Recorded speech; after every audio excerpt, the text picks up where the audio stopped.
"I'll show you what true love really is," said the millionaire, and for the pure and innocent young woman, that night became eternal. What dark secrets does this powerful man hide? Tell me, where are you watching from? Don't forget to subscribe to the channel and leave a like for more breathtaking stories.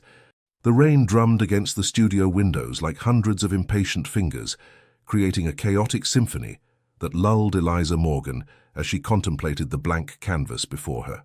Life is made of white pages that we stain with experiences, some darker than others, she thought, running her fingertips over the rough texture of the canvas. At 32, she had built a reputation as a promising artist in the New York scene, but this budding success didn't fill the void growing inside her since Theo's departure. Outside, New York was drowning under an autumn deluge, transforming the cobblestone streets of Brooklyn into shimmering rivers. The smell of oil paint permeated the air, mingled with the aroma of cooling coffee on the small, worn wooden table. Her phone suddenly vibrated, breaking the contemplative silence. Her gallery owner's name appeared on the screen with the insistence of urgency. "Eliza, it's confirmed," announced Melissa without preamble, her voice betraying contained excitement. "The Chicago Art Biennial. They've accepted your submission. You'll be exhibiting in the New Perspectives section next May." Eliza's world tilted in an instant. This news should have transported her with joy. It was the opportunity she'd been waiting for years, but she felt only a strange numbness. It's wonderful, Melissa," she finally articulated, searching for the right words to mask her turmoil. "I can't believe it." "And that's not all," Melissa continued enthusiastically. "Nathan Reed will be the guest curator for your section." Eliza's heart skipped a beat. Nathan Reed, the most influential art critic in America, the one who had destroyed Theo's career with his scathing words in the pages of Contemporary Art. The man Eliza had sworn never to meet. "When do I have to see him?" she asked, her voice suddenly dry. "Tomorrow evening. He's organizing a private dinner for the selected artists." When Eliza hung up, her hands were trembling imperceptibly. She stared at the blank canvas in front of her, which now seemed to mock her with its immaculate purity. She seized a brush and plunged it violently into a jar of crimson red. "Sometimes the paths that lead to healing first pass through confronting our deepest fears," she thought, as she angrily applied the first splash of color. What she didn't know was that this invitation would upend far more than her career. She had just set foot on a path strewn with buried memories, dormant passions, and hidden truths, waiting only for the opportunity to resurface. The Whitehall Gallery, a former mansion converted into a private exhibition space, gleamed under the crystal chandeliers. Eliza nervously adjusted the strap of her black dress, a minimalist creation that contrasted with the extravagant outfits of the other guests. New York's artistic elite crowded around the canapes and champagne flutes, in that social ballet where compliments flew as freely as veiled criticisms. "Breathe, Eliza. You have as much right to be here as any of these sharks," murmured Rachel, her best friend, as she handed her a glass. A professional photographer, Rachel was the only person who knew the real story between Eliza, Theo, and Nathan Reed. "I should have declined the invitation," Eliza sighed. "I'm not ready to see him again." 5 years, Eliza. 5 years you've been hiding. It's time to face your ghosts." Eliza took a sip of champagne, feeling the bubbles burst against her palate with a comforting acidity. Rachel was right. She had spent too many years running, sublimating her pain into her paintings without ever truly confronting it. A murmur ran through the room as Nathan Reed made his entrance. Tall, elegant in his tailored suit, he emanated that aura of unshakable confidence, typical of men aware of their power. His salt-and-pepper hair framed a face with decisive features, marked by expression lines that testified to 48 years of an intense life. Eliza felt her stomach tighten. He was exactly as she remembered. "Miss Morgan," his deep voice carried across the room as he headed straight for her, hand extended. "At last I have the pleasure of meeting the artist everyone is talking about." Eliza shook his hand, surprised by the warmth of his palm. "Mr. Reed, your reputation precedes you." An amused smile curved his lips. "My reputation as an ogre, no doubt. Don't worry, I only devour impostors." Their eyes met, and Eliza glimpsed something unexpected. Not the arrogance or contempt she expected, but a sincere curiosity, almost vulnerable. Your series on fragmented silences deeply moved me, he continued. You capture the fragility of human relationships with brutal honesty. One senses a personal experience, doesn't one? Eliza started. How could he perceive so precisely what she was trying to hide? Authentic art always draws from the wounds of the soul, Mr. Reed. Nathan, please, he corrected, and I would be honored if you would grant me some of your time tomorrow. Your perspective on the biennial theme particularly interests me. Before she could respond, Melissa approached and dragged her toward a group of collectors. Eliza cast one last glance over her shoulder and caught Nathan still watching her, with an indecipherable expression in his gaze. Later in the evening, as Eliza was preparing to leave, she discovered an envelope slipped into her bag. Inside, a card with an address in the West Village, and these few words written in a firm hand: 3 p.m. tomorrow, to talk about art, truth, and perhaps Theo. The name Theo, written in black and white, struck her like a physical blow. How did Nathan know about the connection between them? The trap had just closed, and Eliza knew she had no choice but to enter it. The Gramercy Cafe buzzed with animated conversations in the early afternoon. Eliza had deliberately chosen a public place for her meeting with Nathan, refusing the intimacy of the address he had suggested. Seated at a terrace table, she observed passers-by on Fifth Avenue, trying to calm the disorderly beating of her heart.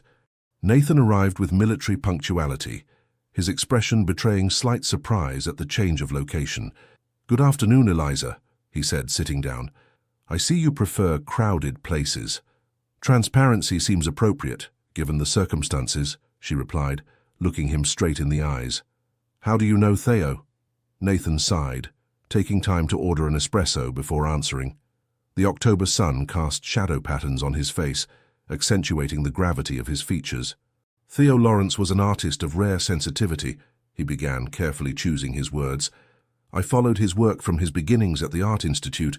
His suicide profoundly affected me." Eliza felt anger rising like a wave inside her. "Affected? You destroyed him. Your critique in contemporary art annihilated him." Some heads turned toward them. Nathan remained impassive. "I never wrote a critique of Theo Lawrence." These words, pronounced with calm certainty, stopped Eliza's tirade in its tracks. "What are you saying? I read your article. Theo read it. It wasn't my signature, Eliza. Someone used my name." The waiter placed the espresso in front of Nathan, who thanked him with a nod. Eliza scrutinized his face, searching for the lie, but finding only troubling sincerity. "Why should I believe you?" Nathan pulled a file from his bag and gently pushed it toward her. "Because for 5 years, I've been trying to understand what really happened. Theo isn't the only artist who was targeted by critiques published under my name." Eliza opened the file with trembling fingers. It contained copies of articles, handwritten notes, email exchanges, meticulous investigative work that traced a complex machination aimed at discrediting certain emerging artists. "Who?" she murmured, stunned by the scope of the conspiracy. "I'm not certain, but I have suspicions, and your exhibition in Chicago could be the opportunity to bring the truth to light." Eliza closed the file, overwhelmed by the implications of these revelations. If Nathan was telling the truth, then the guilt she had nurtured for years, that of not having protected Theo from the cruelty of the art world, took on a new dimension. "Theo loved you," Nathan said softly. "In his final works, your presence was everywhere. He called you his light in the darkness." A solitary tear slid down Eliza's cheek. "We had separated 6 months before his death. I thought he had forgotten me." True love never completely disappears, Eliza. It transforms sometimes into pain, sometimes into art. Time seemed suspended between them, charged with unspoken emotions and unanswered questions. Then Eliza made a decision that would irrevocably change the course of her life. "What exactly are you proposing, Nathan?" A determined smile lit up the man's face. "A collaboration. Use your art as a Trojan horse. Let me guide you through the meanders of this world you so fear. Together we might be able to render justice to Theo and allow you to finally free yourself from his ghost." Eliza knew she was playing with fire. Trusting this man she had hated for years represented an immense risk, but for the first time in a long time, she felt a spark of hope revive her wounded soul. "All right," she finally said, "but on my terms." Eliza's studio, usually her sanctuary, had been transformed into the headquarters of an operation whose scope she could barely measure. Photos, articles, and notes now covered an entire wall, connected by red strings that materialized the connections Nathan and she had established over the past 2 weeks. "Richard Harrington," said Nathan, pinning up a photo of a man with severe features. Director of Contemporary Art magazine for 15 years, he built his reputation on his ability to make and break careers. Eliza studied the man's face, trying to discern any humanity in it. What would be his motive for destroying emerging artists? Power, perhaps, or money? Nathan moved closer to the wall, thoughtful. Some of the targeted artists were working on similar themes, exploring the boundaries between tradition and modernity. Rachel, who had joined them for this session, spoke up from the couch where she was sorting documents. Like Theo with his Deconstructed Heritage series. "Exactly," Nathan confirmed. "And like your work on fragmented silences, Eliza." This observation made Eliza shiver. The similarity between her artistic approach and Theo's wasn't accidental. They had influenced each other during their years together, but the idea that this could make her a target deeply disturbed her. Nathan's phone rang, interrupting their reflections. He moved away to take the call, leaving Eliza and Rachel alone for a moment. "Do you really trust him?" Rachel whispered, skeptical. Eliza watched Nathan through the studio window, his silhouette outlined against the fading daylight. "I don't know," she admitted, "but he's my only chance to understand what happened to Theo. What if he's manipulating you? If he's involved in a way we haven't yet discovered?" Eliza didn't have time to respond.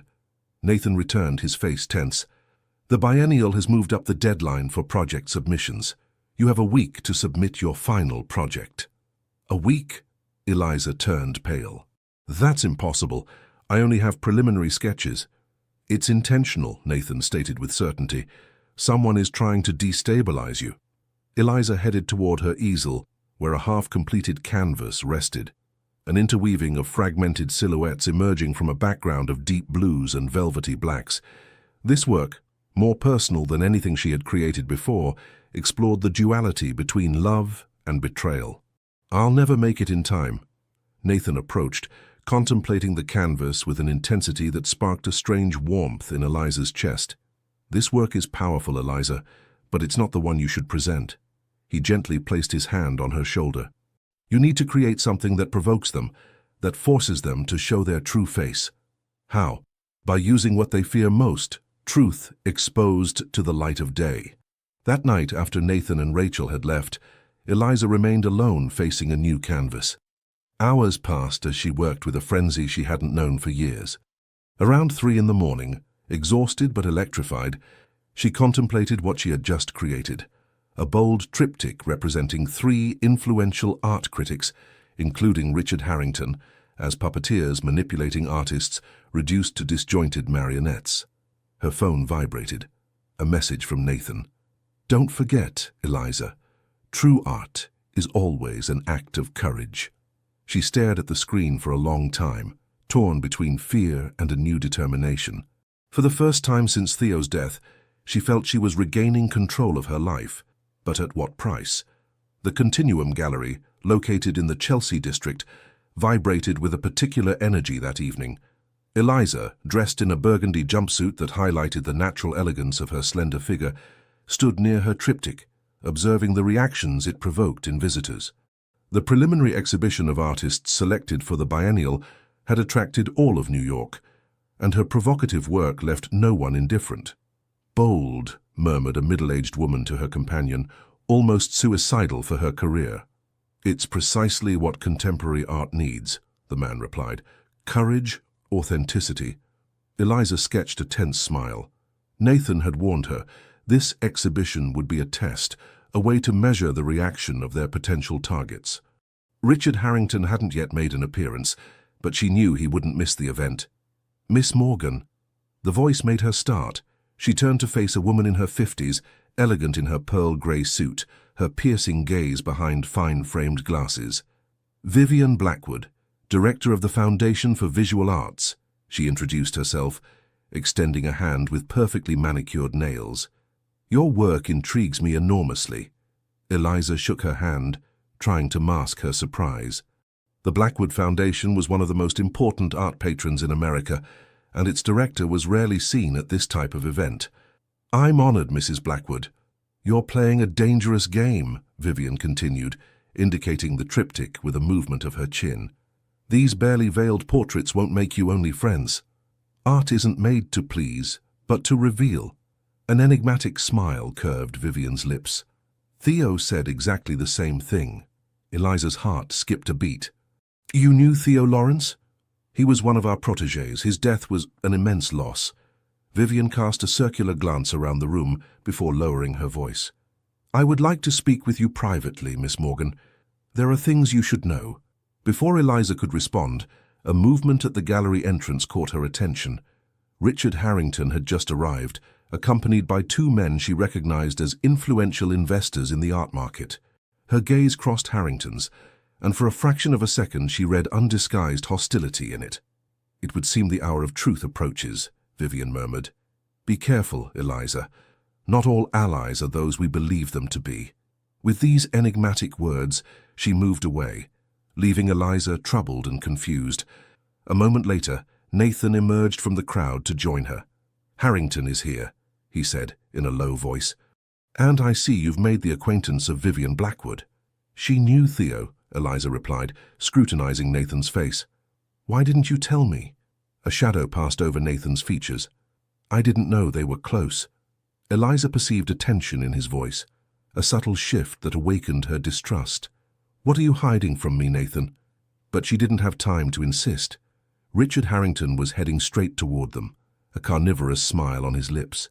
"Nathan, my old friend," he greeted with a cordiality that rang false, "always discovering the most controversial talents." "Richard," Nathan responded with cold politeness, "allow me to introduce you to Eliza Morgan." "Unnecessary," Harrington cut in, turning to Eliza. "Your reputation precedes you, miss, as does that of your deceased friend." Eliza felt the blood freeze in her veins. Harrington's tone contained a barely veiled threat. "I'm glad my work provokes reactions," she responded, holding his gaze. "That's the purpose of art, isn't it? To provoke, to question." "Certainly. But are you questioning the right people?" Harrington leaned slightly toward her. "Sometimes the answers we seek are closer than we think." His gaze slid ostentatiously toward Nathan before he moved away to greet other guests. Eliza turned to Nathan, whose face had taken on a worrying pallor. "What was he insinuating?" she asked, her voice trembling with contained anger. Nathan shook his head. "Manipulations, Eliza. Don't forget why we're here." But doubt had set in, insidious as poison. Vivian Blackwood's words echoed in her mind. "Not all allies are those we believe them to be." For the first time since the beginning of this dangerous adventure, Eliza wondered if she hadn't made a terrible mistake in trusting Nathan Reed. Later in the evening, as she took refuge for a moment in the restroom to catch her breath, Eliza discovered a card slipped into her handbag. The elegant handwriting was unknown to her. "Studio 17, Green Street, tomorrow, 10 a.m. For the truth about Theo and Nathan, VB." Green Street, narrow and paved, still retained the moisture of the morning rain. Eliza hesitated before the discreet door of Studio 17, her heart beating at a frantic rhythm. After the agitated night she had just spent, tormented by doubt and unanswered questions, she knew she could no longer turn back. She hadn't told Nathan about this appointment, nor Rachel for that matter. This decision, made at the first light of dawn, was born of a visceral need to untangle alone the web of lies that seemed to surround her. The door opened before she could knock, revealing Vivian Blackwood dressed with a casual elegance that contrasted with her more formal appearance of the previous evening. "I knew you would come," she said simply, stepping aside to let her enter. The interior space surprised Eliza. Far from the luxurious office she expected, the studio was a true artist's workshop, bathed in natural light filtering through large industrial windows. Canvases were arranged against the walls, some covered with drapes, others exposing works in progress. "You paint?" Eliza asked, intrigued. "No, I preserve." Vivian gestured for her to sit on a worn couch in the center of the room. "What you see here are Theo's last works, those he created during the weeks preceding his suicide." Eliza felt her legs weaken and let herself fall onto the couch. These paintings had remained invisible to the public, Theo having ended his life before being able to exhibit them. She scanned the room with a new emotion, almost sensing the presence of her former lover in each visible brushstroke. "Why do you have them?" Vivian sat across from her, her eyes reflecting an ancient sadness. "Theo entrusted them to me 3 days before his death. He knew he was in danger." "In danger? I thought he had committed suicide because of that destructive critique. That's what we were all led to believe." Vivian rose and walked to a desk in a corner of the studio. She returned with a thick file that she handed to Eliza. Theo was working on a series of works denouncing corruption in the art world. He had discovered a network manipulating artists' prices, money laundering through rigged auctions. Eliza opened the file with trembling hands. It contained Theo's handwritten notes, photos, annotated financial documents, meticulous investigative work that unveiled a dark side of the New York artistic environment. "Why did he never tell me?" Eliza murmured, hurt by this secret. "To protect you. He knew that if he involved you, you would be in danger too." Vivian paused. "And because he wasn't certain of the extent of Nathan Reed's involvement." Eliza abruptly raised her head. "Nathan?" Theo suspected him of being one of the actors in this system, not necessarily by choice, perhaps under duress, but involved nonetheless. The room seemed to spin around Eliza. Vivian's revelations called into question everything she thought she knew, everything upon which she had built her search for truth these past weeks. "If what you're saying is true, why would Nathan have approached me? Why help me investigate Theo's death? To control you, to know what you know. Or perhaps—" Vivian hesitated. "Perhaps he's seeking redemption. Men are rarely all white or all black, Eliza." Eliza rose, unable to remain still in the face of the turmoil invading her. She approached one of the uncovered canvases and felt her heart break anew. It was a portrait of her bathed in golden light, her face imprinted with a serenity she had never felt herself. The love Theo had for her shone through in every brushstroke. "What do you expect from me?" she finally asked, without taking her eyes from the painting. "That you be careful, that you use your exhibition in Chicago not as a trap, but as a platform to reveal the truth Theo wanted to share with the world." Eliza turned, a new determination shining through her tears. "How can I be sure you're telling me the truth? That you're not also manipulating me?" Vivian smiled sadly.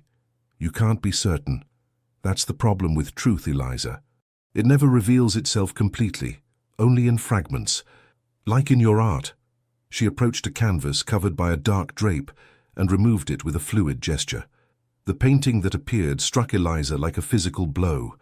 It was a work Theo had never exhibited, representing a secret meeting between figures from the art world, including Richard Harrington and Nathan Reed. "Theo's last work," Vivian explained gently. "The one that perhaps cost him his life." Eliza left the studio in a daze, the file clutched against her chest like a shield. The world around her suddenly seemed hostile, populated with shadows and secrets. Who could she believe now? The fragile trust she had placed in Nathan had just shattered, replaced by a visceral distrust. Her phone rang. Nathan's name appeared on the screen. Eliza stared at the device, paralyzed by indecision. Answering meant lying, pretending nothing had changed. Not answering would arouse his suspicions. With a deep breath, she answered, ready to play the most important role of her life. "Art is nothing but a distorting mirror of truth," declared Nathan, turning his glass of red wine between his fingers. "What we choose to show and what we decide to hide defines the work as much as the technique itself." Eliza observed him through the steam rising from the risotto dish placed between them. This dinner at Per Se restaurant, which she had accepted after their phone conversation, had become an exercise in emotional balancing. Every word, every gesture was now filtered through the prism of Vivian Blackwood's revelations. "And you, Nathan," she asked with feigned lightness, "what have you chosen to hide in your career?" A shadow passed over the man's face. He set down his glass, his eyes suddenly more attentive. "We all have our secrets, Eliza. Compromises we make, lines we cross convincing ourselves it's for a greater good, even at the cost of an artist's life." The question, launched like a stone in a tranquil pond, created a heavy silence between them. The sounds of the restaurant, animated conversations, clinking of cutlery, occasional laughter, suddenly seemed distant, as if belonging to another world. Nathan leaned forward, his voice barely audible. "What exactly did Vivian Blackwood tell you?" Eliza's heart raced. How did he know about her meeting with Vivian? She hadn't told anyone. Panic threatened to overwhelm her facade of calm, but she recovered, drawing on her resources as an artist, accustomed to controlling her emotions. "I don't know what you're talking about," she replied, holding his gaze. A sad smile curved Nathan's lips. "You're a poor liar, Eliza. Your eyes always betray you. That's what gives strength to your art, this fundamental inability to disguise your emotions." He sighed deeply before continuing. "I knew you would meet her sooner or later. She's a part of this story as much as you and I. Were you involved in Theo's death?" The direct question surprised Eliza herself with its audacity. Nathan didn't look away. "Not in the way you think. But I have my share of responsibility, yes." This admission, so simple yet so laden with consequences, left Eliza speechless. She had prepared herself for denials, for manipulations, not for this brutal honesty. "Theo had discovered something," Nathan continued, his face marked by an old pain. "A system in which I had become, despite myself, one of the cogs. He confronted me before his death. He wanted me to help him reveal everything." "And you refused," Eliza completed, her throat tight. "I hesitated. Out of cowardice, fear of the consequences." Nathan passed a trembling hand over his face. "When I finally decided to join him in his fight, it was too late. They silenced him in a way that would look like suicide." Eliza felt nausea overwhelming her. Who? Who did this? A network of which Richard Harrington is only the visible part. Influential collectors, prestigious galleries, even some public institutions, all linked by financial interests that far exceed the art world. And Vivian Blackwood? What is her role in all this? Nathan laughed joylessly. "Vivian plays her own game. She was Theo's lover before you. She claims to want justice, but be wary of her, Eliza. Her foundation is funded by the same people she claims to fight." This revelation struck Eliza like a slap. Theo and Vivian? This information changed the perspective of everything she had learned that morning. Who was manipulating whom in this story, with infinite ramifications? "Why should I trust you more than her?" Eliza asked, her voice trembling with contained emotion. Nathan straightened as if freed from a weight. "You shouldn't. Verify everything I tell you. Verify everything she tells you. Trust only your instinct and tangible evidence." He pulled a USB drive from his pocket and discreetly slid it across the table. "The recordings of my conversations with Theo before his death, the documents he entrusted to me. It's all there, without filters, without manipulations. Listen to his voice, Eliza. It will guide you better than mine or Vivian's." Eliza took the drive, her mind whirling in a maelstrom of contradictory emotions. The evening had taken a turn she could never have anticipated. Nathan Reed, the man she had hated for years and to whom she had begun to become attached, had just admitted his part of darkness, while perhaps offering her the key to the truth. "What do you propose now?" she asked, uncertain of the direction to take. "Let's continue with our initial plan. The biennial is in 3 weeks. It's our best chance to force them out of the shadows." Nathan hesitated before adding, "But know this, Eliza. If you decide to consider me an enemy after listening to these recordings, I'll understand. I ask only one thing of you. Don't renounce the truth for Theo. He deserves justice to be done." When they separated that night, under the fine rain that had begun to fall on New York, Eliza had the impression that something essential had changed between them. Distrust was still present, but now tinged with a deeper understanding of human complexity. Back in her apartment, she inserted the USB drive into her computer, her heart pounding. Theo's voice, which she hadn't heard for 5 years, suddenly filled the room. Eliza closed her eyes, overwhelmed by emotion. "If you're listening to this, Nathan, it means I've failed. But it's not too late to do what's right." Chicago stood like a fragile illusion above the waters, its skyscrapers and historic buildings reflecting centuries of history in the tranquil canals of the river. But for Eliza, who observed the city from the window of her hotel room, the legendary beauty of the Windy City was veiled by anguish. The biennial began tomorrow. 3 weeks had passed since her conversation with Nathan.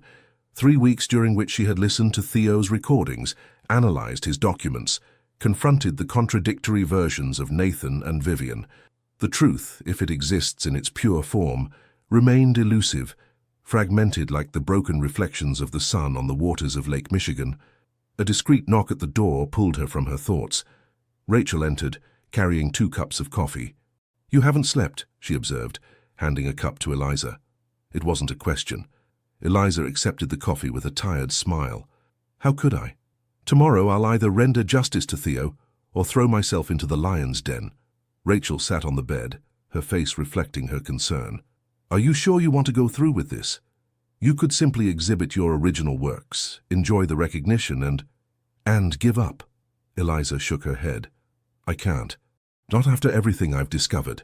Theo's recordings had confirmed the existence of a vast corruption network in the international art world, works whose prices were artificially inflated, artists promoted or destroyed according to the financial interests at stake, fortunes laundered through apparently legitimate transactions.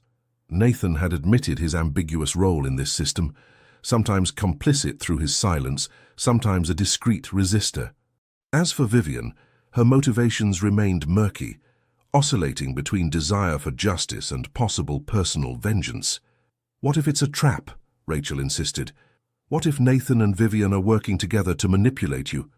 Eliza approached the canvas covered by a drape that waited in a corner of the room, the work she had created specifically for this occasion. "Then I'll fall.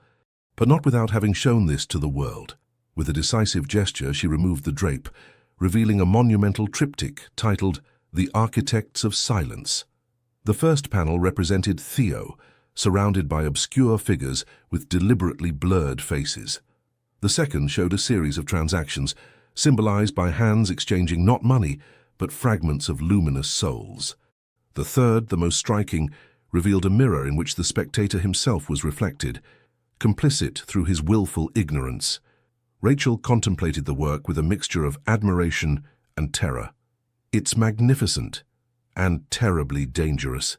"True art must be dangerous," Eliza replied, touching the surface of the canvas. "Theo taught me that." Evening was falling on Chicago when Eliza received a message from Nathan asking her to meet him at the Palmer house, in the Loop. She hesitated, torn between prudence and necessity. Finally, she decided to go, after asking Rachel to alert the authorities if she hadn't returned within 2 hours. The historic hotel, with its ornate ceiling and gilded decor, welcomed an elegant crowd coming to savor the unique atmosphere of the Windy City. Eliza spotted Nathan seated at a corner table, his face partially hidden behind a newspaper. "They're all here," he said without preamble when she sat across from him. "Harrington, the involved collectors, even the biennial director who's been accepting bribes for years. And Vivian? Arrived this morning. She's booked at the Four Seasons, as always." Eliza observed the tourists strolling on the street, carefree and happy. How could she feel so isolated in the midst of so many people? "I'm afraid, Nathan," she admitted in a moment of vulnerability. "Not for myself, but of not being equal to what Theo would have done." Nathan placed his hand on hers, a gesture so unexpected that Eliza didn't think to withdraw it. Theo was exceptional, but he had his weaknesses like all of us. "Don't transform him into a perfect martyr, Eliza." He wouldn't want that. A waiter placed 2 espressos before them, and Eliza was struck by the banality of this moment, having coffee in Chicago like thousands of visitors each day, while they were preparing to challenge a corrupt system with international ramifications. "I've modified my opening speech," Nathan announced, abruptly changing the subject. "I'm going to explicitly name certain key actors in the network before your work is even unveiled." Eliza scrutinized him, alarmed. "It's too risky. They could silence me like Theo." Nathan had a bitter smile. "It's possible, but I won't remain silent a second time." Something in his expression, a determination tinged with resignation, made Eliza understand that he was ready to sacrifice everything to repair his past mistakes. "We'll find another way," she insisted. "I couldn't bear having another death on my conscience." Nathan looked at her with a troubling intensity. "So you do care for me, despite everything?" The question caught her off guard. These past weeks, through their joint investigations, the moments of tension and shared discoveries, something had changed between them. A connection had formed, complex and contradictory, nourished by their common quest for truth. I care about justice, she replied, avoiding the personal question, and you are essential to obtaining it. Nathan's gaze darkened slightly, but he nodded. Very well. We'll follow your initial plan. Your art will speak, and I'll be there to amplify its message. As they left the cafe, Eliza noticed a man watching them from a nearby bench. His face was vaguely familiar, but she couldn't place it in the context of this affair. Don't look, Nathan murmured, placing a light hand on her back to guide her. We've been followed since our arrival. By whom? Hard to say. Harrington has his men, Vivian as well. And there are other actors whose existence we're still unaware of. They walked in silence along the river, the tension palpable between them. At the turn of a narrow street, Nathan suddenly stopped. Eliza, if tomorrow things go wrong. She placed a finger on his lips, interrupting him. Don't say anything you might regret. Let's keep our focus on the essential. But as she was preparing to resume their walk, a sharp noise rang out, followed by a violent impact against the wall behind them. Without thinking, Nathan pushed her brutally to the ground, covering her body with his as a second projectile whistled above their heads. Run, he ordered, raising her with an abrupt movement. They launched themselves into the maze of Chicago streets, pursued by shadows of which Eliza could only glimpse blurred silhouettes. Her heart was racing, adrenaline flooding her system. What had until then been only an intellectual and artistic battle had just taken on a brutally real dimension. They finally managed to shake off their pursuers by taking refuge in a dark church. Huddled in the shadow of a confessional, they caught their breath in silence. They won't wait for tomorrow, Nathan murmured, blood flowing from a cut on his temple. They'll try to prevent us from speaking at all costs. Eliza then understood the extent of the danger they faced. It was no longer just her career at stake, but her very life. Fear invaded her, paralyzing, followed by a wave of doubt. Was this really her fight?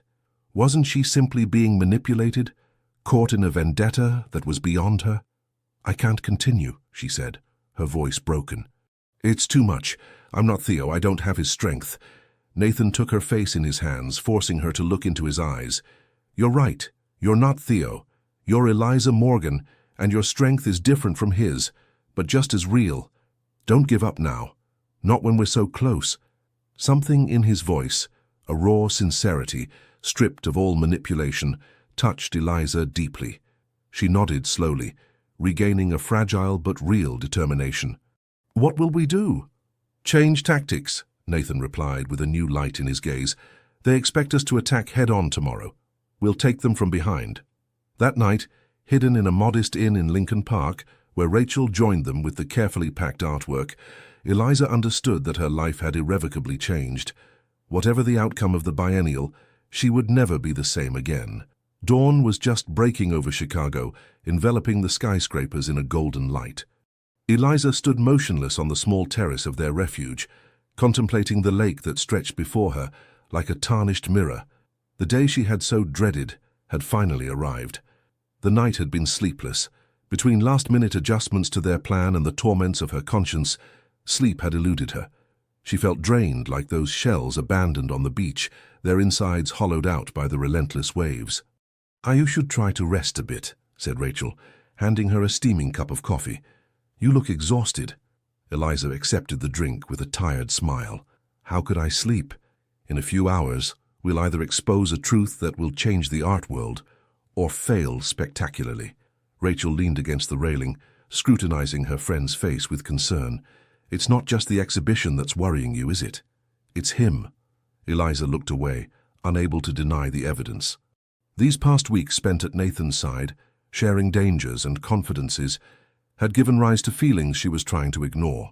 Feelings that terrified her with their complexity and inappropriate nature. It's absurd, she murmured. He might have contributed to Theo's death. I should hate him. The heart has its reasons of which reason knows nothing, Rachel quoted softly. You're not the first person to develop contradictory feelings in an extreme situation. These feelings are a luxury I can't afford today. Eliza straightened, adopting a more determined posture. All that matters is succeeding in this day. Nathan joined them on the terrace, looking as exhausted as they were but animated by a feverish energy. He wore an elegant dark suit, the official attire for his role as exhibition curator. "I received a call from my contact in security," he announced without preamble. "Harrington has doubled his personal team, and 3 of the involved collectors have mysteriously cancelled their attendance." "They're suspicious," Eliza deduced. "Certainly, but they can't cancel the entire event. Too many financial stakes, too much media attention." The plan they had developed during the night was audacious. Instead of exhibiting Eliza's work in the planned location, they would reveal it during the opening speech, in front of all the guests and international press. Rachel, equipped with photographer credentials, would be strategically positioned to document the reactions of the targeted individuals. "And if it goes wrong?" Eliza asked, finally expressing the fear that was gnawing at her. Nathan looked her straight in the eyes. "I've taken precautions. Copies of all the documents, recordings, and a digital version of your work have been sent to several investigative journalists. If we're silenced, others will take up the torch."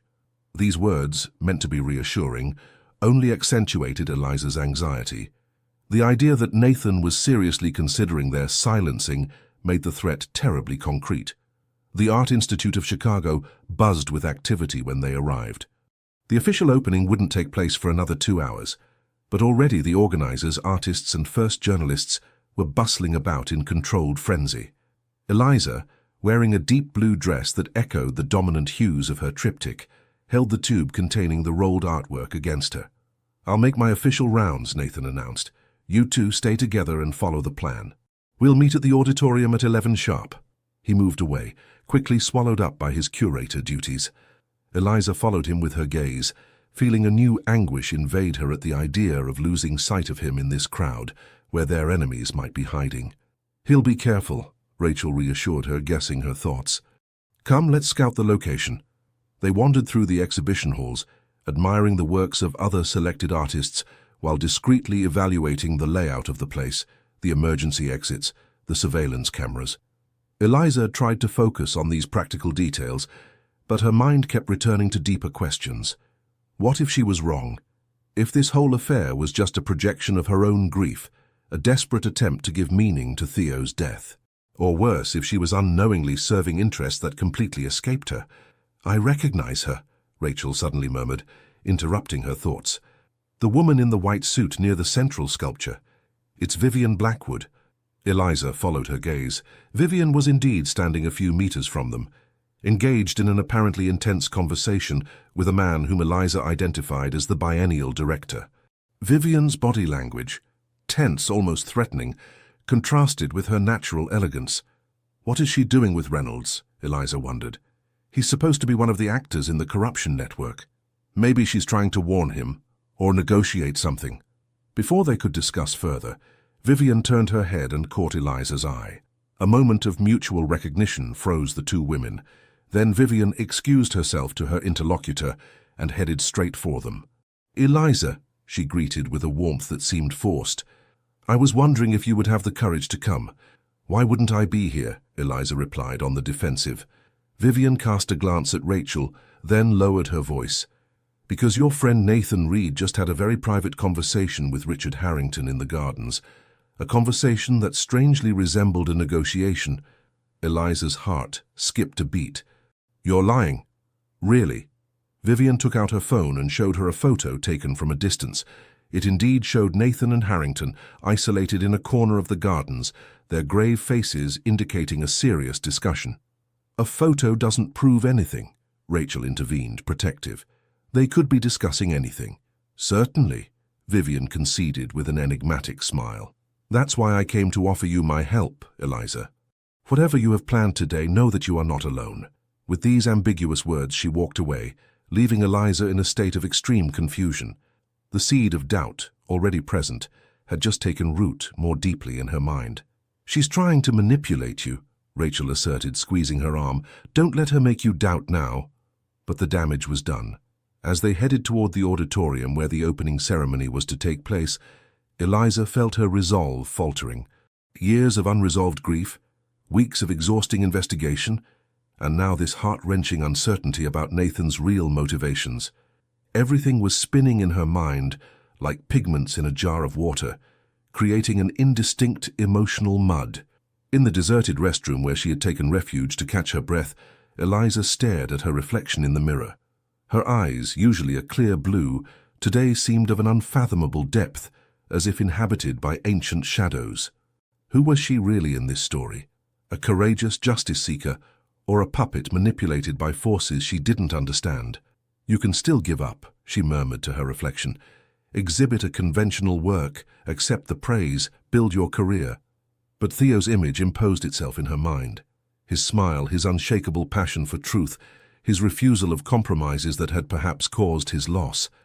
Abandoning now would be betraying not only his memory, but everything he represented for her and for art. The restroom door opened abruptly to reveal Nathan. His intrusion into this female space should have shocked her, but she wasn't surprised. "It's time," he said simply. Eliza scrutinized him, searching in his features for confirmation of her doubts or her trust. "I saw you with Harrington." Nathan showed no surprise at this accusation. "He offered me a deal. Our silence in exchange for a considerable sum and the promise of guaranteed safety." "And what did you reply?" Eliza asked, short of breath. He approached her, invading her personal space in a way that should have alarmed her, but which, strangely, comforted her. "I said that certain truths are worth more than all the world's riches, and that certain redemptions are priceless." Their gazes met in the mirror, two tormented souls united by a quest that surpassed them individually. In this moment of shared vulnerability, Eliza had the fleeting impression of truly seeing Nathan for the first time. Not the arrogant critic, nor the calculating strategist, but a man haunted by his past mistakes, desperately seeking to redeem his faults. "I no longer know if I can trust you," she admitted in a whisper.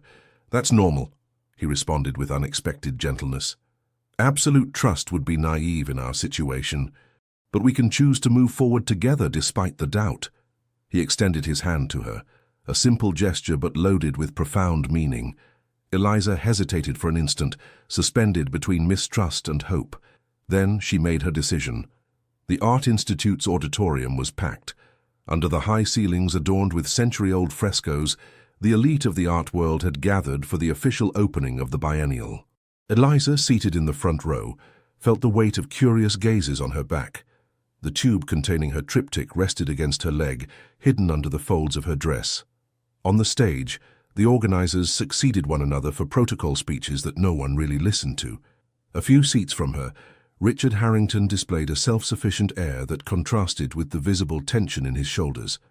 Vivian Blackwood, seated on the other side of the room, never took her eyes off Eliza, as if trying to communicate silently with her. "Ladies and gentlemen," announced the Master of Ceremonies, "I have the honor of giving the floor to Mr. Nathan Reed, curator of the New Perspectives section and internationally renowned art critic." Polite applause accompanied Nathan's arrival on stage. Dressed with sober elegance, he emanated a natural authority that immediately captivated the audience. Eliza held her breath. Everything would be decided in the next few minutes. "True art," Nathan began, his voice effortlessly carrying to the back of the room, "has always been an act of courage. The courage to see beyond appearances, to question the established order, to reveal what many would prefer to keep in the shadows." An attentive silence settled in.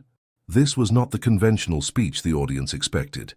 "Today I wish to pay homage to those who have paid the ultimate price for their artistic integrity, to those who have refused to bow to the games of power and money that contaminate our milieu." From the corner of her eye, Eliza saw Harrington straighten in his seat, suddenly alert. "Theo Lawrence was one of them," Nathan continued, provoking a murmur of surprise in the room. "A brilliant artist whose voice was silenced 5 years ago, officially by suicide." The murmur transformed into an uncomfortable buzz. Eliza felt the tension rise a notch. But Theo was not alone. Others have suffered from the same system of corruption, manipulation, and intimidation that continues to determine who can express themselves in our world and who must remain silent. Nathan paused, sweeping the room with his gaze. His eyes briefly stopped on Eliza, giving her the expected signal. "Instead of telling you about the works you will discover in our exhibition, I wish to show you a creation that was not on the program, a work that is in itself an act of resistance and truth." It was the moment. Eliza rose, tube in hand, and advanced toward the stage. A tremor ran through the audience. At the back of the room, Rachel took position, camera in hand, ready to document the reactions. Richard Harrington rose abruptly.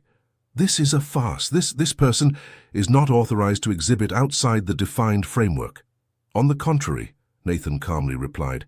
"As curator, I have complete latitude to integrate last-minute works that serve the purpose of our section." Eliza mounted the stage, legs trembling but determination intact. She gently extracted the triptych from the tube and began to unfold it, aided by Nathan. "I present to you The Architects of Silence by Eliza Morgan," he announced as the work revealed itself in all its power. A deathly silence fell over the auditorium. The 3 panels of the triptych, brilliant with color and symbolism, exposed without ambiguity the corruption that plagued the artistic milieu. The faces were sufficiently stylized to avoid direct defamation, but recognizable enough for the main interested parties to feel targeted. Eliza approached the microphone. Her voice, at first hesitant, strengthened as she spoke. "This work is dedicated to Theo Lawrence and to all those who have been sacrificed on the altar of profit and power. It is inspired by real documents that Theo had gathered before his death, proving the existence of an international network of manipulation of the art market." Indignant exclamations rose from several points in the room. Harrington, his face distorted with anger, was now advancing toward the stage. "This is pure defamation. I demand that this masquerade cease immediately." At the same moment, several men in dark suits, evidently private security agents, converged on the stage. The situation threatened to degenerate into physical confrontation. It was then that Vivian Blackwood rose in turn, her clear voice suddenly dominating the tumult. "I regret to inform this assembly that financial police officers are currently seizing documents in the offices of several galleries and auction houses represented here. The evidence gathered by Theo Lawrence and completed by Eliza Morgan and Nathan Reed has been transmitted to judicial authorities in 3 countries. This declaration provoked instant chaos. Guests rushed toward the exits. Others frantically pulled out their phones. Some surrounded Harrington as if to protect him or receive instructions. Eliza, frozen on stage, exchanged an incredulous look with Nathan. Vivian was not part of their plan. They hadn't contacted the police, preferring first to expose the truth publicly. "What's happening?" she murmured. "I don't know," Nathan replied, as surprised as she was. But Vivian seems to have taken the initiative. A security guard suddenly bounded onto the stage and rushed toward them. Nathan interposed himself to protect Eliza, but the man passed them by to place himself between them and another individual who had just drawn a weapon. "Down!" shouted the guard as a gunshot rang out, deafening in the closed space of the auditorium. The chaos transformed into general panic. Screams, jostling, the strident sound of security alarms that had been triggered. Eliza found herself on the ground, Nathan covering her body with his as he had done in the streets of Chicago. "We have to get out of here," he told her in her ear, his voice barely audible in the surrounding din. But as they tried to get up, Eliza saw with horror a red stain widening on Nathan's shirt. "You're wounded!" he grimaced, pressing a hand against his side. "It's nothing. Just a scratch." Eliza knew he was lying. The pallor of his face and the sweat beading on his forehead clearly indicated that the wound was serious. Suddenly, Rachel emerged from the panicking crowd, making her way to them with ferocious determination. "This way!" she shouted, guiding them toward a side exit. They threaded through the backstage of the building, Nathan leaning more and more heavily on Eliza. Behind them, the sounds of confusion gradually faded, replaced by police sirens that were approaching. "My work!" Eliza suddenly realized. "We abandoned it." "That was the point," Nathan murmured, his voice weakening. "For it to stay there, as a testimony, like a seed of truth planted in the collective conscience." They emerged into a small inner courtyard, deserted in this moment of chaos. Nathan collapsed against a wall, unable to go further. Eliza tore a piece of her dress to press on his wound, desperately trying to stop the bleeding. "We need an ambulance," she said to Rachel, panic transparent in her voice. "Too risky," Nathan intervened. "We don't know who controls the local emergency services." Rachel knelt beside them, rapidly assessing the situation. "I have a contact at the French consulate. I'll call them." While she moved away to make her call, Eliza remained alone with Nathan. The silence that enveloped them contrasted violently with the chaos they had just fled. One could hear only the distant lapping of water in the fountains and Nathan's labored breathing. "I'm sorry," Eliza murmured, tears in her eyes. "All this is my fault." Nathan weakly shook his head. "No, it was my choice, my redemption." He raised a trembling hand to her face, gently erasing a tear on her cheek. This gesture of tenderness, so unexpected in these dramatic circumstances, broke something in Eliza. All the emotions she had tried to contain, the fear, the confusion, but also this troubling affection that had grown between them, overwhelmed her like an unstoppable wave. "Don't die," she pleaded in a whisper. "Not like Theo. I couldn't bear losing someone else." A painful smile stretched Nathan's lips. "I'm not Theo, and you're no longer the same Eliza from 5 years ago. We are different, imperfect, but perhaps more true." He coughed, a grimace of pain distorting his features. Eliza tightened her pressure on the wound, feeling the warm blood flow between her fingers. "Save your strength. Don't talk." "I must tell you," he insisted. "In case. There's a letter in my hotel room. It explains everything. My part in what happened to Theo, my regrets, my feelings for you." Eliza felt her heart tighten. "You'll give it to me yourself. You're going to make it." But even as she spoke these words, she doubted. Nathan's pallor was intensifying, his breathing becoming more shallow. Time seemed to stretch, each second an eternity of anguish. Rachel returned running. "A medical team is coming, 5 minutes." "He might not have 5 minutes," Eliza responded, her voice broken. Nathan weakly squeezed her hand. "If I don't make it, promise me that you'll continue, that you won't abandon the truth." Eliza nodded, unable to speak, emotion so constricting her throat. In this moment suspended between life and death, facing a man she had hated, then learned to understand, perhaps even to love in a way she couldn't explain, Eliza realized that certain truths are not found in facts or evidence, but in the choices we make when everything seems lost.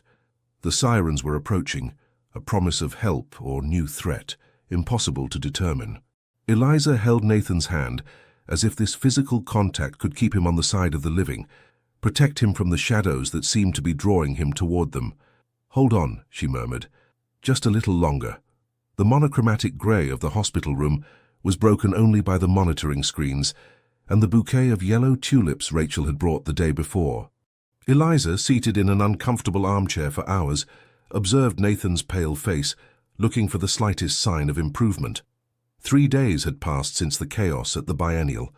3 days during which the art world had been shaken by an unprecedented scandal, exposed both by Eliza's work and by the media revelations that had followed. Richard Harrington and several influential collectors had been taken into custody. Galleries had closed their doors. Works whose value had been artificially inflated had seen their prices collapse overnight.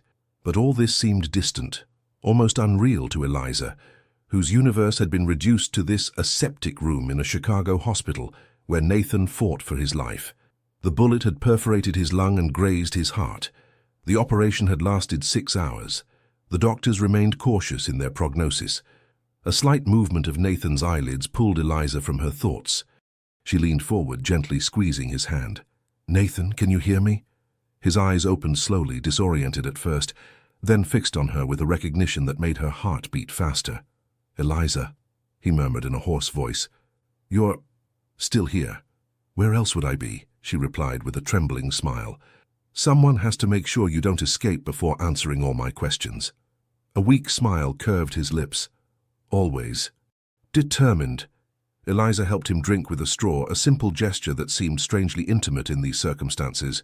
"What happened?" he asked after swallowing a few sips. After you heroically fainted," she completed with forced lightness. "The medical team from the consulate brought you here. The police arrested Harrington and several others. And my triptych became the most photographed work of the biennial, although it was removed after a few hours." Nathan nodded weakly, assimilating this information. "And Vivian?" Eliza hesitated. The question of Vivian Blackwood and her exact role in this affair remained a troubling mystery. "Disappeared. No one knows where she is," But before leaving, she handed over to the police a complete dossier on the corruption network. A dossier she seemed to have been preparing for years. She was playing her own game, Nathan murmured. As I told you. Eliza rose to adjust his pillow, trying to make him more comfortable. In doing so, she noticed his gaze following each of her movements with a disturbing intensity. The doctors say you were incredibly lucky, she said to fill the silence that was settling in. A few millimeters more and... She couldn't finish her sentence, the possibility of his death still too painful to evoke. The letter, Nathan began. I didn't read it, Eliza interrupted. I preferred to wait until you could tell me yourself what it contains. An expression of relief mixed with gratitude passed over his tired face. Thank you. A doctor entered the room, interrupting this fragile moment. After checking Nathan's vital signs and noting some observations on his tablet, he turned to Eliza with an encouraging smile. His condition is improving. The fever has gone down and the parameters are good, but he needs absolute rest for several more days. Once the doctor had left, Eliza felt an immense weariness descend upon her. The tension of the past days, the constant anxiety, the night spent in this uncomfortable armchair, all of it now exacted its toll. You should go rest, Nathan said gently, perceiving her exhaustion. I won't fly away. I prefer to stay, she responded stubbornly. Rachel brought me clean clothes, and this armchair is almost comfortable when you get used to it. Nathan observed her in silence, his gaze revealing emotions he no longer sought to disguise. Why are you doing all this, Eliza? The risk, the exposure, staying at my bedside despite everything you've discovered about me. The question caught her off guard with its direct frankness. She searched for a response that would be honest without being too revealing, but found only the pure and simple truth. Because despite everything, despite the pain and the lies, I discovered in you something I didn't expect to find. A form of courage, of integrity, even in your mistakes. And perhaps, something more that I still can't name. Nathan briefly closed his eyes, as if these words were almost too intense to hear. I should have told you the truth from the beginning, he finally said, about my role in what happened to Theo, about the fact that I chose safety rather than courage when he came to ask for my help, about my share of responsibility in his death. I know all that now, Eliza responded softly, and I better understand why you acted as you did. The fear, the threats, it wasn't simple cowardice, but I paid the price for my silence with years of guilt, until I met you and saw in you a chance for redemption. Eliza took his hand in hers, a gesture that would have been unthinkable a few weeks before. Is that all I was to you? An instrument of redemption? Nathan weakly squeezed her fingers. At the beginning, perhaps, but then you became much more. You reminded me why art is essential, why truth is worth all sacrifices. A discreet knock at the door interrupted them. Rachel entered, carrying a tray of coffees and a newspaper under her arm. I see our patient is awake, she said with a smile, just in time for the headlines. She unfolded the newspaper, revealing a front-page photo showing Eliza's triptych at the moment of its public revelation. The headline proclaimed in bold characters, Scandal at the Biennial, Art as an Act of Resistance. You're famous, Rachel said, handing the newspaper to Eliza. Galleries from all over the world want to exhibit your works, and not just for their artistic value, but for what they represent. Eliza scanned the article, stunned by the extent of the reactions her gesture had provoked. What had begun as a personal quest for truth had become a symbol, a catalyst for change in an environment reputed to be impermeable to criticism. The world needs this kind of courage, Rachel commented, sitting on the edge of the bed. People ready to risk their security, their career, to defend what is right. Nathan exchanged a look with Eliza, a mute understanding passing between them. The price of this courage had been high, for Theo, for them, for all those who had dared to defy the system. But perhaps finally this price had not been paid in vain. The following days were marked by a succession of visitors. Journalists whom Eliza refused to see, police officers who came to collect their testimonies, lawyers offering their services for the inevitable judicial procedures to come. In the midst of this agitation, Eliza and Nathan found moments of calm where, slowly, they rebuilt a relationship founded on a hard-won truth.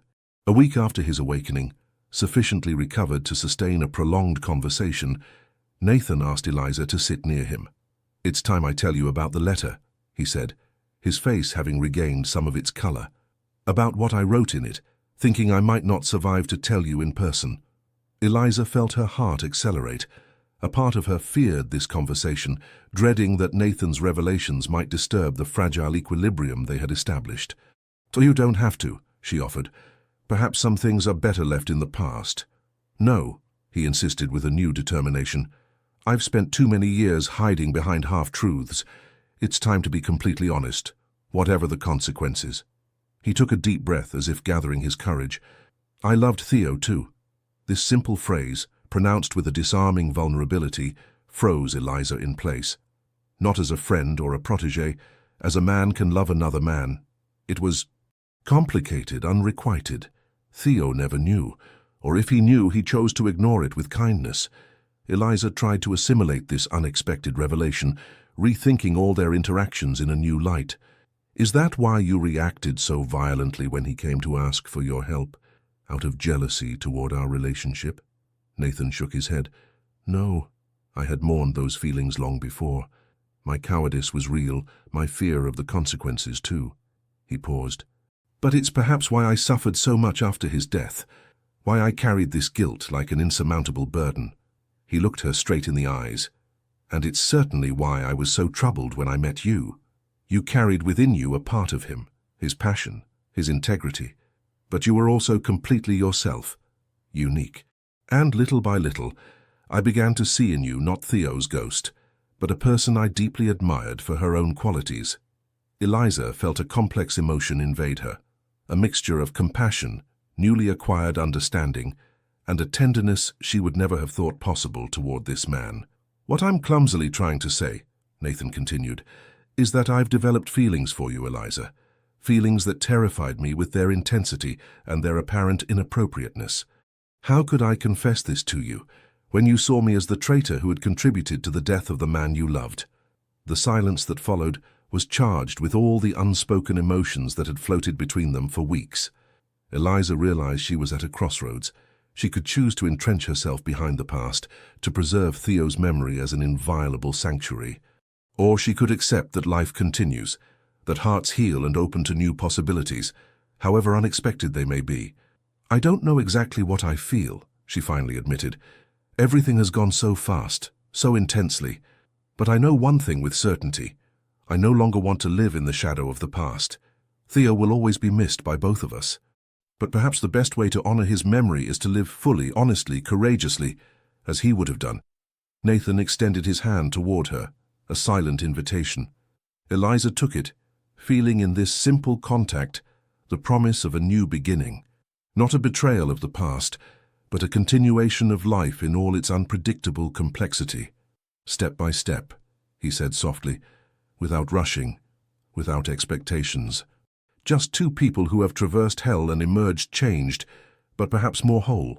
Eliza nodded, a timid smile lighting her face for the first time in days. "Step by step," she repeated.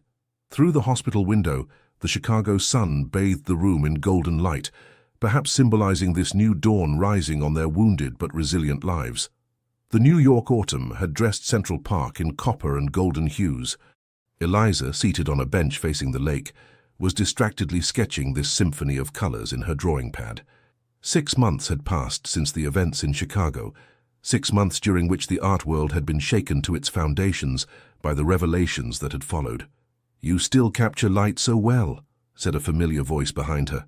Eliza smiled without turning around, immediately recognizing Nathan's deep timbre. "You're late." "A last minute of testimony that turned into 30, he replied, sitting beside her. His face had regained color, but a certain gravity remained in his features, witness to the trials they had traversed. "Harrington's lawyers are trying to buy time." "They have no chance," Eliza stated, closing her sketchbook. "Not with all the evidence that has emerged." The trial of Richard Harrington and his accomplices had begun 3 months earlier, revealing to the light of day the extent of the corruption system that had contaminated the artistic environment for decades. Documents proving price manipulation, testimonies of artists who were victims of pressure, evidence of money laundering through fictitious sales.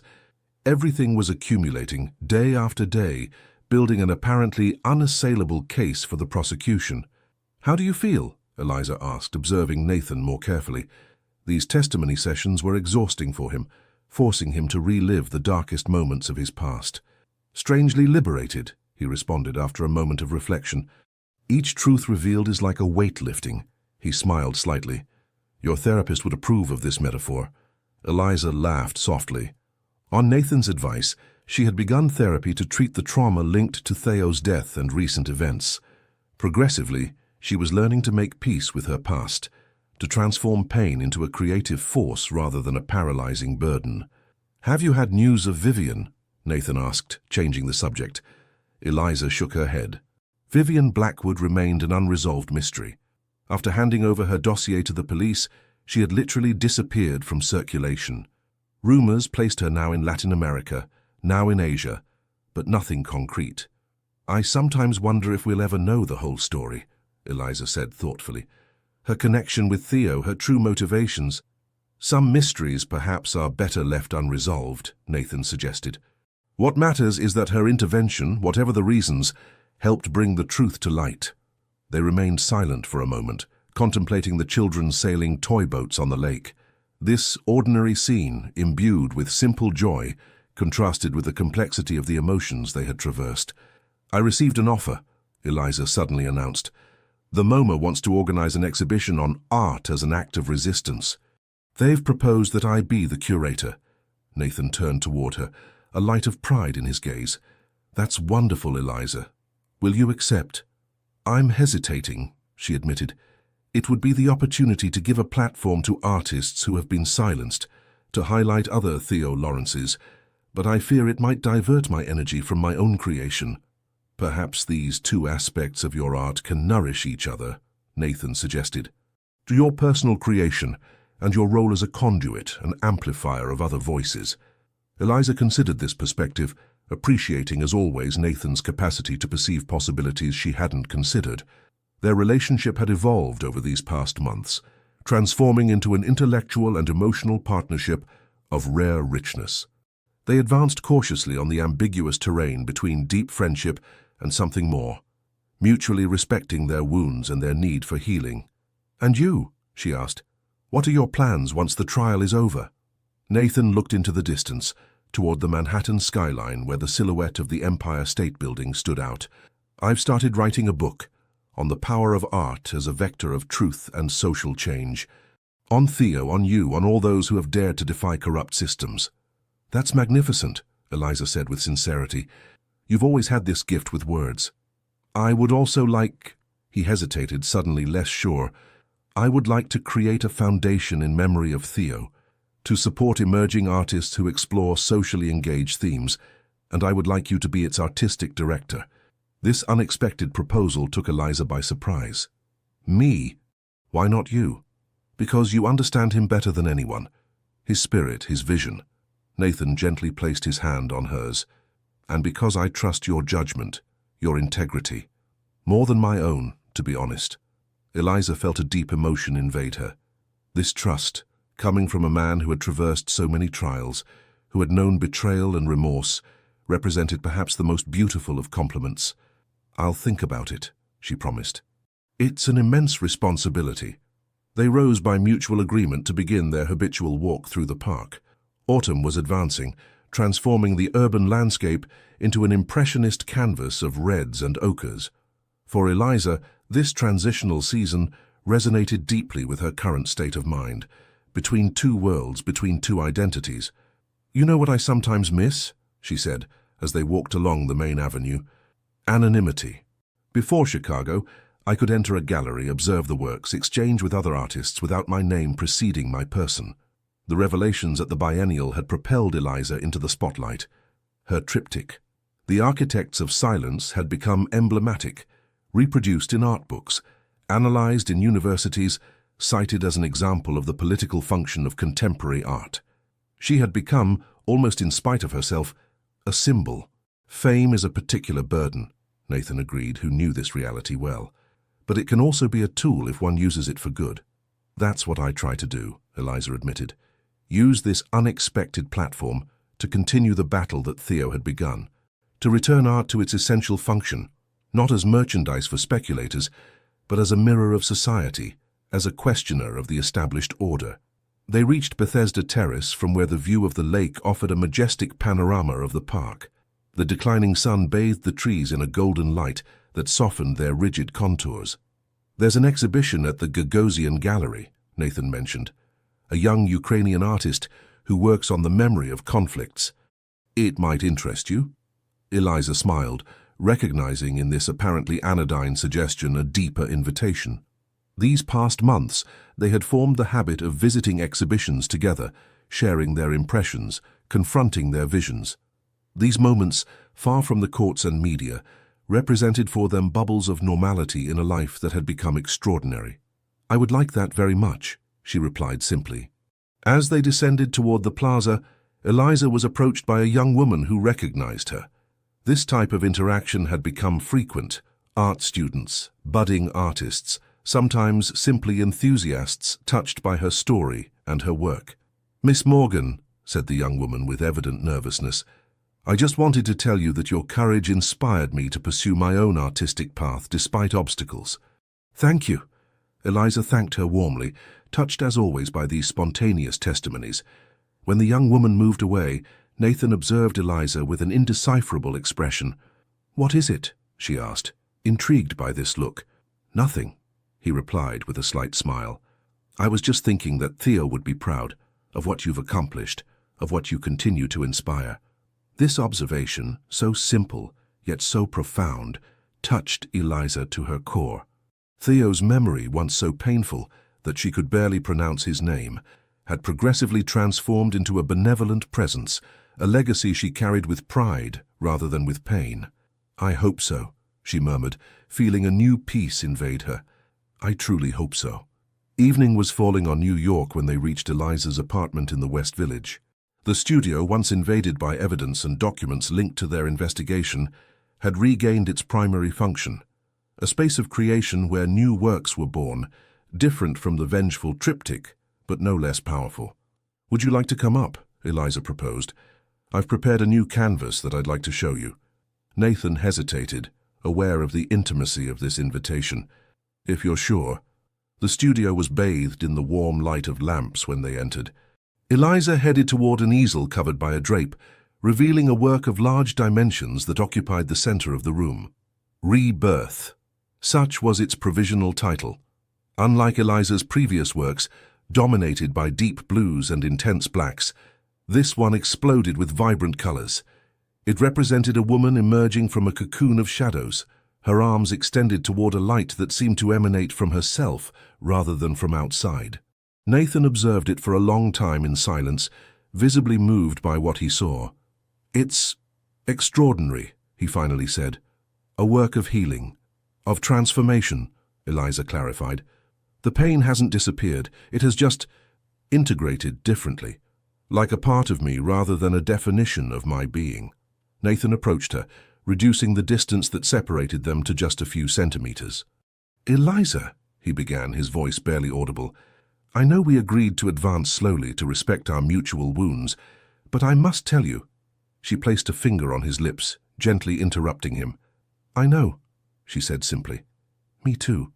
In the half-light of the studio, surrounded by the creations that testified to their painful but liberating journey, they kissed for the first time. A fragile, hesitant kiss, charged with the acute awareness of all that had separated them, and all that, paradoxically, had brought them together. When they separated, Eliza saw in Nathan's eyes not the arrogant critic she had hated, nor the repentant accomplice she had learned to understand, but simply a man, complex, imperfect, authentic in his vulnerability as in his strength. "Step by step," she reminded with a smile, taking up their shared mantra. "Step by step," he confirmed, squeezing her hand in his. The night was enveloping New York, but in Eliza Morgan's studio, a new light had just been lit, a fragile promise of a future that would be defined neither by the past nor by its shadows, but by the courage to create together a new canvas on the blank page of their lives. The Lawrence Foundation for Engaged Arts occupied a renovated former warehouse in the meatpacking district, far from the neighborhoods traditionally dedicated to art, but in the heart of an area in full cultural ferment. 1 year to the day after the revelations in Chicago, its doors opened for the first official exhibition, soberly titled Truths. Eliza, dressed in an ivory jumpsuit whose simplicity contrasted with the surrounding bustle, made a final tour of the rooms before the arrival of the first guests. Every detail had been considered, every work selected with care to embody Theo's spirit and the Foundation's mission, to give voice to engaged artists whose work questions systems of power. "Everything is perfect," Nathan said, joining her. "You've created something extraordinary here." Eliza smiled at him, touched by his constant presence at her side during these intense months of preparation. Their relationship had evolved with the same deliberate patience as their professional projects, a delicate balance between growing intimacy and respect for their individual spaces. "We created it," she corrected. "I could never have done it alone." In the center of the main room stood the triptych, The Architects of Silence, exceptionally loaned by the collector who had acquired it during an auction whose proceeds had served to finance the foundation. Around this now historic work were articulated the creations of about 20 international artists, some established, others emerging, all united by a critical and engaged approach to their art. "Theo would have loved this place," Nathan said softly, expressing a thought that often inhabited their minds. "Yes," Eliza agreed, "but he probably would have criticized my arrangement." They exchanged a knowing smile, this new ability to evoke Theo with tenderness rather than pain being one of the most tangible signs of their common healing. The first guests began to arrive, journalists, collectors, artists, students. Eliza observed with a pride mixed with apprehension this diverse crowd coming not only for the art, but also for what the Lawrence Foundation now represented. A symbol of resistance against corruption, a space where art rediscovered its critical function. Eliza Morgan, a familiar voice, made her turn. Rachel, camera slung over her shoulder, embraced her warmly. "It's incredible what you've created here." "You came," Eliza exclaimed, happy to see her friend who now lived between New York and London, her career as a photographer having taken an international leap following her documentary on the Chicago scandal. "I wouldn't have missed this for the world," Rachel replied. "Besides, I have a surprise for you." She gestured toward the entrance, where an elegant silhouette had just appeared. Eliza felt her heart skip a beat as she recognized Vivian Blackwood. A year of absence, a year of unanswered questions, and here she was reappearing as if nothing had happened, magnificent in a black dress that highlighted her slender silhouette, her hair now cut short, giving her an even more austere air. Nathan, who had also spotted the newcomer, immediately joined Eliza, placing a protective hand in the small of her back. "I'm going to greet her," Eliza decided after a moment of hesitation. "It's time to close this chapter too." She crossed the room, aware of the gazes following her progression toward this enigmatic woman who had played such an ambiguous role in their story. "Vivian," she greeted upon reaching her. "What a surprise." "Eliza," Vivian replied with a slight smile. "Congratulations on this foundation. It's exactly what Theo would have wanted." There was in her voice a sincerity that disarmed Eliza. Despite all the questions crowding her mind, strangely she no longer felt the visceral distrust that Vivian had inspired in her in Chicago. "Why did you leave?" she asked directly. "Why return now?" Vivian looked around her, as if to ensure their conversation remained private despite the surrounding buzz. "I left because my mission was accomplished. I return because your work deserves to be supported." "Your mission?" Eliza repeated, intrigued. "Theo and I—" Vivian hesitated, visibly searching for words. "Our relationship was complex. Not romantic, as Nathan may have suggested to you, but profound nonetheless. We worked together for years to document corruption in the art world. When he died, I swore to complete his work." This revelation, so different from Nathan's suppositions, left Eliza momentarily speechless. "Why didn't you tell us the truth from the beginning?" "Because I didn't know if I could trust you. You or Nathan." Vivian looked at her intently. "And because sometimes people need to find their own path to the truth for it to have a real impact." Eliza considered this explanation, finding in it a strange logic despite the manipulation it implied. "You used us," she stated, without real bitterness. "Perhaps," Vivian admitted. "Or perhaps I simply guided you toward a truth you were already seeking." The best catalysts are those that reveal what already exists, Eliza, not those that create from nothing. Nathan joined them, his expression cautious but not hostile. Mrs. Blackwood, your return is unexpected. Mr. Reed, Vivian slightly inclined her head. I was explaining to Eliza that Theo and I were partners in documenting the corruption network. Not lovers, as you had suggested. Nathan didn't seem disconcerted by this correction. My apologies for this misinterpretation. Your relationship seemed intimate. It was, Vivian confirmed, but not in the way you imagined. A charged silence settled between them, broken by the arrival of the Secretary of Culture, who came to greet Eliza. Social conventions separated them momentarily, but Eliza knew that this conversation with Vivian was not over. The inauguration continued, punctuated by speeches. Nathan's, sober and moving, on Theo Lawrence's legacy. Eliza's, more personal, on the transformation of pain into creative force. The public reacted with enthusiasm, numerous visitors lingering in front of the works, engaging in animated discussions on the themes addressed. Later in the evening, when the crowd had somewhat thinned, Eliza found Vivian in a side room, contemplating in silence a small watercolor signed by Theo Lawrence, one of the rare, intimate works of the painter, representing a Chicago bridge in the rain. He adored Chicago, Vivian said softly without turning around. He found poetic this idea of a city that refuses to sink, despite everything that should condemn it. Eliza approached, touched by this unexpected confidence. You really loved him, didn't you? Not as a lover, but a kindred spirit, Vivian completed. We understood each other in a way that few people can conceive. I was older, more cynical perhaps. He was the flame. I was the wind that fanned his fire, while trying at the same time to protect it. Without succeeding, Eliza couldn't help adding.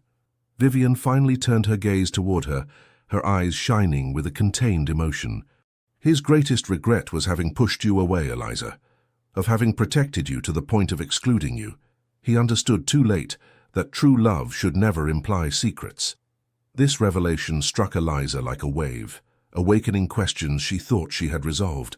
Had Theo really loved her until the end? Had he regretted their separation? Why tell me this now? Because you seem ready to hear it, Vivian replied simply. And because I'm leaving tomorrow for a long time. My work here is finished. She extracted from her bag a small envelope that she handed to Eliza. This is for you, a last gift from Theo in a way. Open it only when you're alone. Eliza took the envelope, feeling its light but strangely significant weight between her fingers. Will you return one day?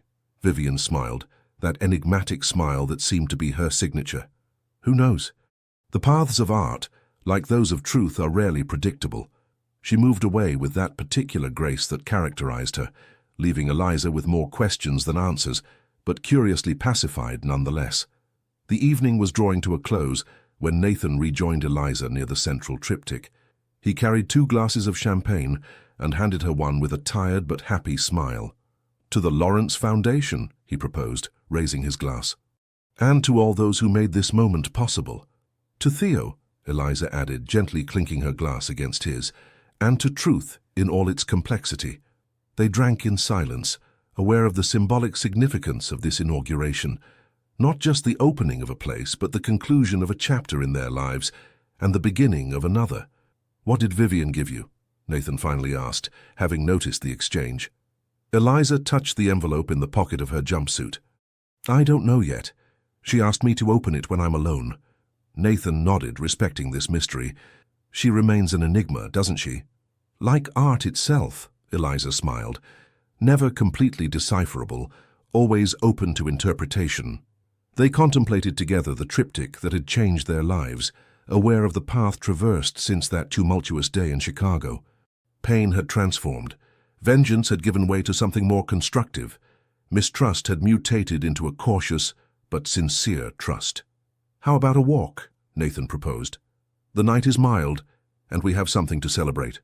Eliza nodded, suddenly eager to escape the confined atmosphere of the gallery, to feel the night air on her face, to see New York stretch out before her with its infinite possibilities.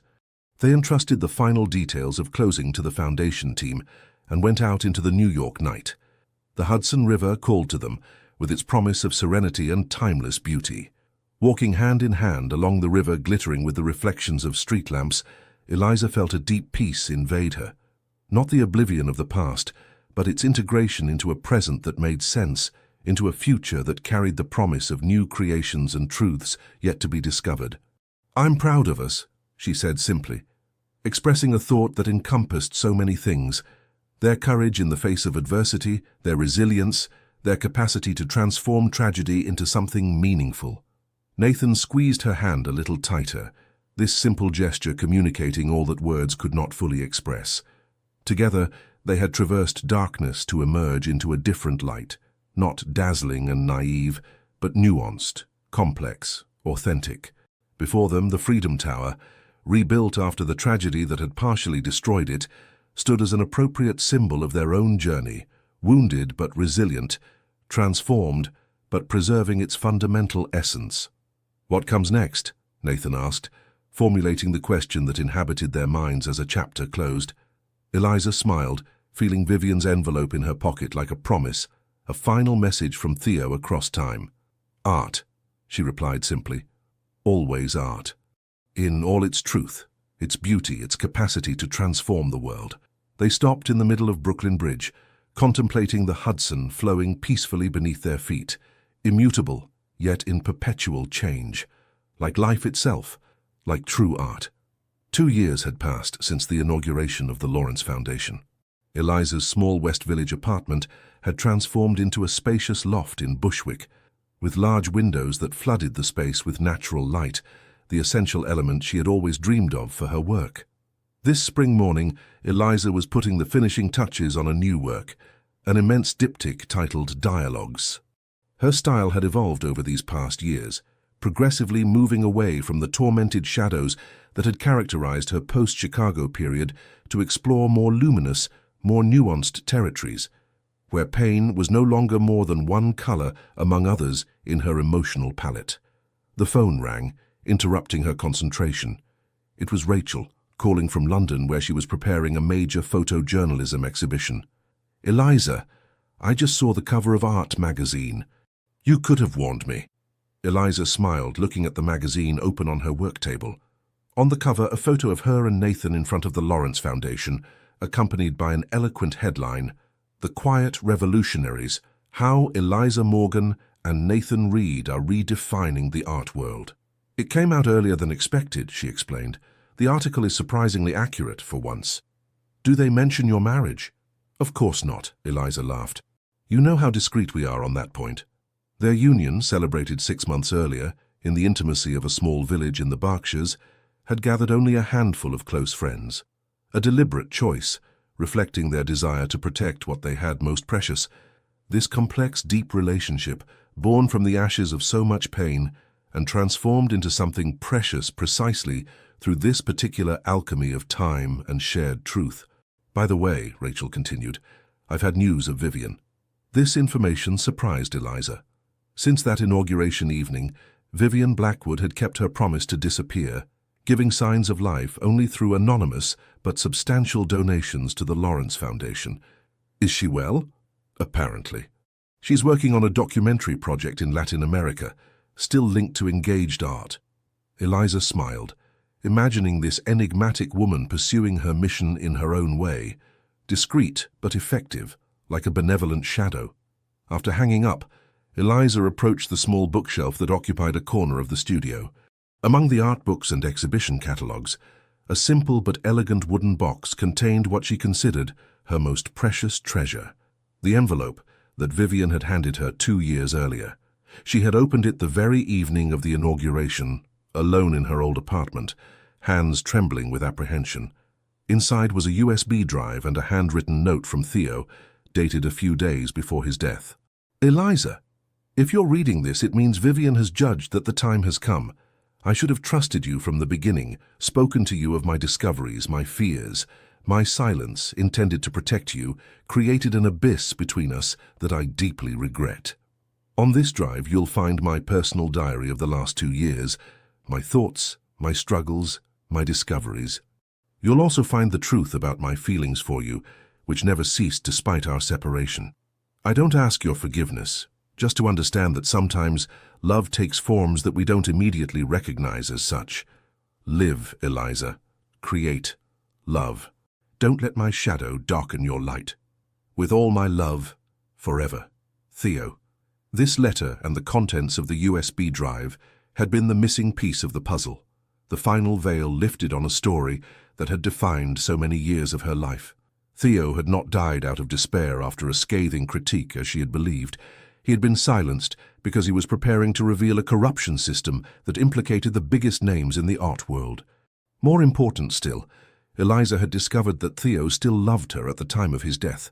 This truth, painful but liberating, had allowed her to finally mourn, to close that door of the past without locking it forever, transforming a lost love into a precious memory that coexisted peacefully with her present.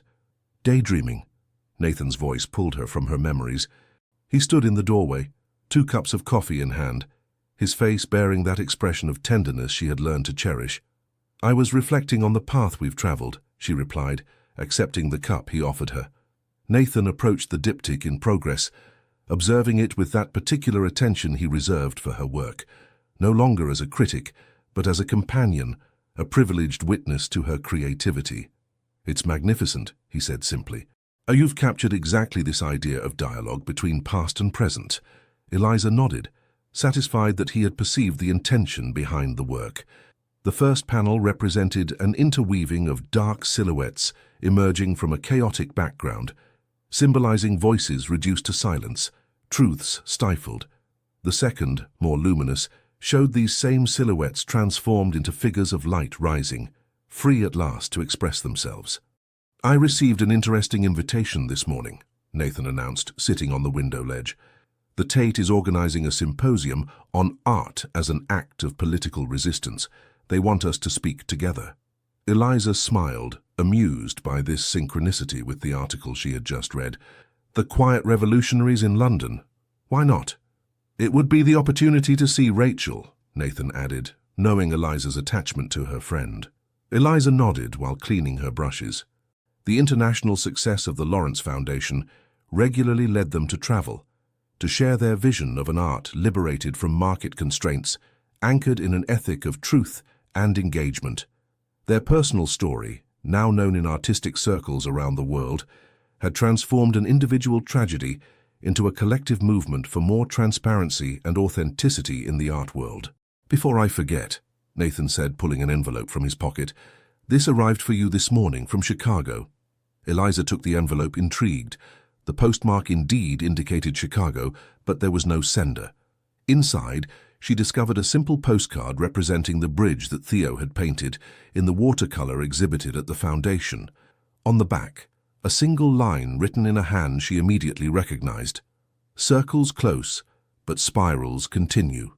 With gratitude for your courage. VB." "Vivian?" Nathan asked, seeing her expression. Eliza handed him the card with a smile. She always had a sense of timing. Nathan examined the card, thoughtful. "I wonder if we'll see her again one day." "Perhaps," Eliza replied, "or perhaps she's like those essential secondary characters in a novel, who appear just long enough to orient the plot in an unexpected direction, then fade away." This reflection made them both smile. Their journey had indeed taken turns worthy of a novel, with its tragedies, its twists, its moments of unexpected grace. Eliza headed toward the large bay window that overlooked the Brooklyn skyline. The spring sun bathed the city in a soft light that softened the outlines of buildings, creating an almost unreal atmosphere. In the distance, the silhouette of the Freedom Tower stood out against a perfect blue sky. "You know what Theo often said," she murmured, more to herself than to Nathan. He approached, encircling her waist from behind, his chin resting lightly on her shoulder. "What?" "That true art is never in the perfect representation of beauty, but in the capacity to reveal the hidden beauty in the world's cracks." She turned slightly to look at him. "I think that's what we've done, in our own way, finding beauty in the fractures of our lives." Nathan placed a light kiss on her temple. "And continuing to create despite everything, perhaps even because of everything." They remained thus for a moment, in this peaceful embrace that said more than all speeches. Their story was not a fairy tale. It was woven with pain, betrayals, profound questioning, But it was precisely these elements that gave it its value, its unique texture, its authenticity. Nathan's phone vibrated, signaling a message. "The board of directors," he said after consulting the screen.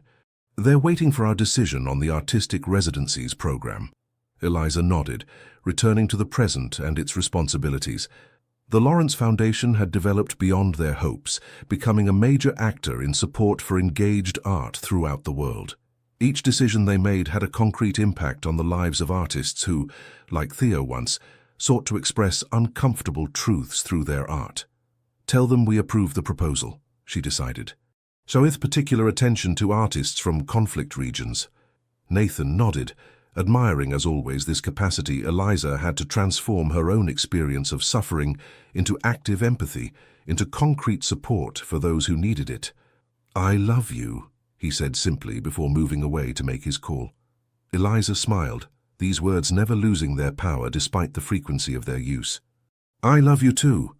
Left alone, she returned to her diptych, observing with a critical eye what remained to be done. A touch of light here, a balance to adjust there. The work was almost finished, but these last details were often the most important, those that transform a good canvas into a work that resonates deeply with those who look at it. While working, Eliza reflected on this strange geometry of life that sometimes transforms the greatest pains into sources of creation, losses into new beginnings. Theo was gone, but his spirit lived through the foundation, through the artists it supported, through the works that continued to question systems of power. And she herself had found in the ruins of this tragedy the materials to build a new life, not in spite of the past, but enriched by it, like those Japanese practices that repair broken pottery with gold, transforming scars into elements of beauty. Evening was gently falling on New York when Eliza gave the final touch to the diptych. Nathan returned to the studio, bringing with him the smell of dinner he had prepared while she worked. "Finished?" he asked, seeing her satisfied expression. "Finished," she confirmed, stepping back to admire the whole work. They contemplated together the completed diptych, this visual dialogue between shadow and light, past and present, pain and transcendence. In this work was condensed all their story, not as a simple chronology of events, but as an exploration of the multiple paths the human soul can take in the face of adversity. "Come," Nathan said softly, extending his hand. "Dinner is ready, and we have a long day tomorrow." Eliza intertwined her fingers with his, this simple contact summarizing all they had traversed together, mistrust transformed into trust, distance into intimacy, shared pain into common strength. As they left the studio, the evening light bathed the diptych in a golden glow that seemed to infuse it with life. The painted silhouettes seemed to vibrate slightly, as if animated by an imperceptible movement. A subtle reminder that art, like life itself, is never truly static, but in perpetual evolution.